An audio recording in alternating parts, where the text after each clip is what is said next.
A tiny home and office for a couple and their feline friends. People think it's crazy that we have 4 cats, and I keep saying that it's no big deal, they just lie around and look cute all day. Vintage charm in Long Beach. And 3 rooms and 1 in New York. That's next.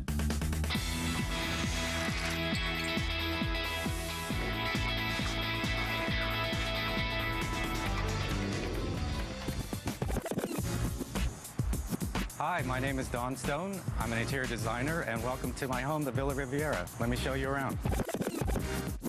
The Villa Riviera was built in 1929 and used as a hotel for many years.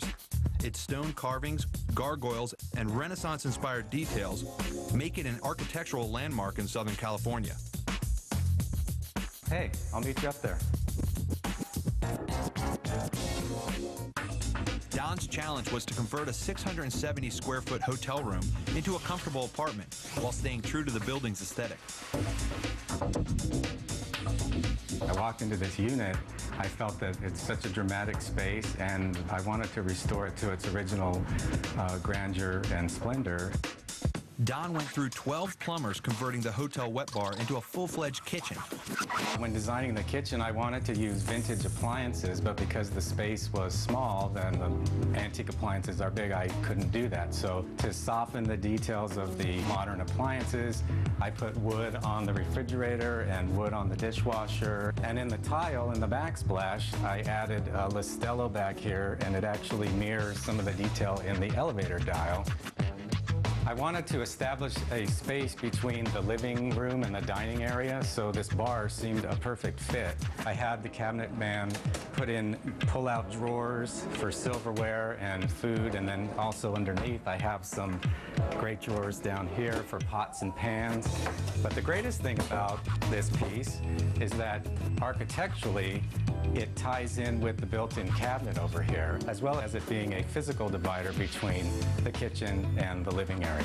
In a small space, it's okay to use 1 or 2 larger pieces of furniture. You just want to make sure you don't fill up the whole place. It's going to feel stuffed and cluttered if you do. The focal point of the living and dining room is the unbelievable view.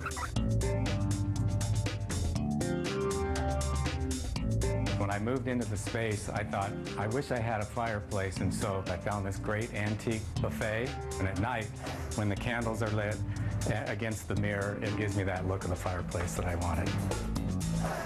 When I first moved into the space, I always knew that I'd have a couch here and 2 chairs over there because I get to look at this great view, and it delineates the space. And then I chose the furniture to have open legs like this right here. It gives a lot of volume and space underneath, which is great for a small space. As with most small spaces, the furniture needs to serve double duty. This table actually serves as a workspace where I can bring my computer in, as well as in about 10 minutes have the whole area cleared, and this table will seat 6 to 8 people. He's incorporated a lot of the contemporary lessons of living in a small space. He's used furniture to divide his apartment into discrete spaces. He's got most of his furniture on legs so light gets through, but he's also embraced his own personal style, which is very traditional and historic. Don restored the bathroom to its original style. One of the great things about this unit is the original tile. It's intact. I've got the original archway there, and the bow front cabinet, I like that because this ties in with the archway architecturally, and it also gives me some great storage that I wouldn't otherwise have underneath. A cabinet maker helped Don maximize his bedroom.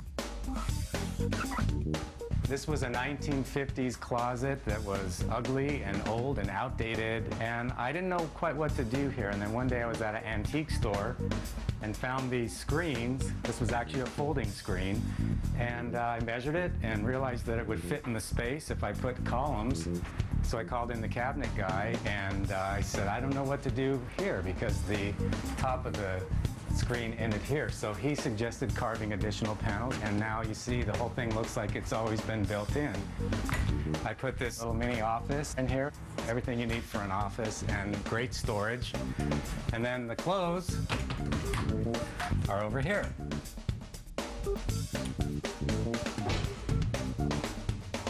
that's fantastic about those cabinets in his bedroom, they're functional, but they go from the floor to the ceiling, so visually it draws your eye upward and makes the space actually look larger. And then I have this walk-in closet. A couple years ago, the building manager wanted to get to the unit next door to fix a plumbing issue. So there used to be a shoe rack there, and he removed the shoe rack, and I got a call at work telling me there was a safe. So we had a locksmith come out. There we go. And we opened the safe, and inside were some old newspapers from the 1920s, an invitation to the opening dance in 1929 for the building. It's champagne, extra dry. And a unopened bottle of Mumm champagne. And now it's a great little space and a really great historical discovery.